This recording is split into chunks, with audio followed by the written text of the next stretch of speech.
Salut, c'est Louis de la chaîne Infopreneur et aujourd'hui on va faire une vidéo un petit peu sur l'état des expéditions un petit peu partout dans le monde. On va voir un petit peu comment se passent les livraisons et puis surtout on va parler un petit peu des frais de livraison et de cette petite crise des stocks que je vous avais parlé sur mes vidéos au début du coronavirus où je vous avais annoncé qu'au mois d'avril et mai il y aurait des soucis d'acheminement, des soucis de stock et on est un petit peu déjà dedans. Allez, n'oubliez pas de lâcher votre pouce bleu, de vous abonner à la chaîne si vous n'êtes pas encore déjà abonné et puis surtout de laisser un commentaire pour participer au débat, à poser vos questions un peu sur comment se passent vos expéditions et je vous dis à tout de suite après le générique.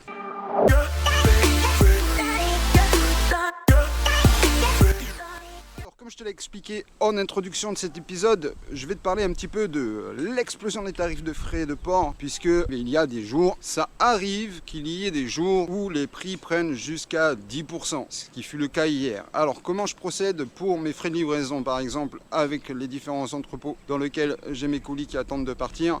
C'est qu'en général on attend les fins de journée que les agences d'expédition nous appellent en nous disant il me reste 1 mètre cube par-ci, il me reste 5 mètres cubes par-là. Fait en sorte de bourrer un peu les avions quand on peut, pour éviter que les prix d'expédition explosent, parce qu'on a des clients à qui on ne peut pas vraiment changer les tarifs d'expédition tous les jours, ça serait un petit peu compliqué, technique. En plus ça serait pas sympa pour le business et puis ça créerait beaucoup de soucis, de discussions commerciales, pourquoi vous augmentez encore les prix, etc. Donc voilà, alors déjà d'une chose, les prix qui n'arrêtent pas d'augmenter, qui ne cessent d'augmenter constamment d'un jour ou l'autre, c'est devenu vraiment du trading aujourd'hui. Les frais d'expédition, quand quelqu'un vous dit un prix, ne tergiversez pas trop à vous dire le chinois est encore en train de m'arnaquer. Je pense qu'il n'a pas que ça à faire en ce moment, puis même je pense qu'il faut changer un petit peu d'état d'esprit par rapport à ça, mais surtout foncez. Si vous avez un tarif qui vous est proposé et même s'il est au-dessus de ce que vous aviez pensé pouvoir payer, vous allez devoir l'accepter et surtout pensez à augmenter un petit peu le prix des produits chez vous, puisque Amazon aujourd'hui, je l'ai vu ce matin, j'ai testé pour faire des achats de produits sur Amazon pour un petit peu comprendre et je vois des primes qui seront livrés le 20 mai, c'est-à-dire dans un mois, ce qui prouve bien que d'une part si c'est pas des produits de première nécessité, ils ne livrent pas et ils ne livreront pas avant un mois. Ce qui veut dire que vous avez quand même devant vous une autoroute pour faire des ventes. Profitez pour augmenter vos tarifs aussi un petit peu. C'est normal, c'est comme ça. Et puis surtout pour vous développer sur d'autres pays. Parce que j'ai envie de vous dire qu'un des pays les plus difficiles à travailler en ce moment, c'est la France. En gros, la Poste, avec son droit de retrait constant, empêche les colis d'être livrés. Ce qui fait qu'aujourd'hui, on ne peut quasiment pas garantir de délai de livraison sur la France. Alors que les frais de livraison sont moins chers sur l'Espagne, sur l'Allemagne, sur l'Italie, sur la Hollande, etc.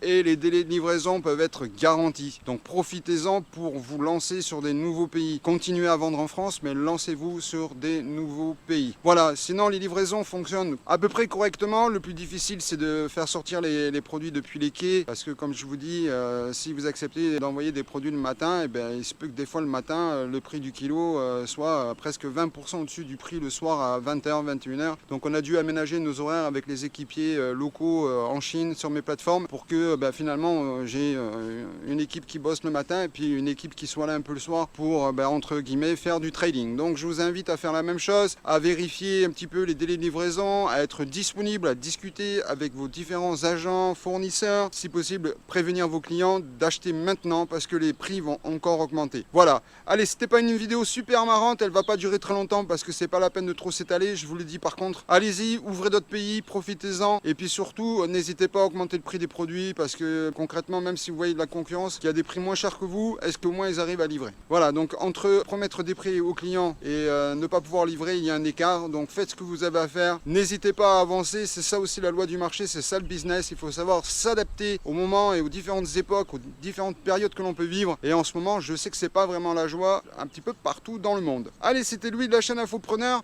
écoutez sur ces magnifiques images, on va se quitter.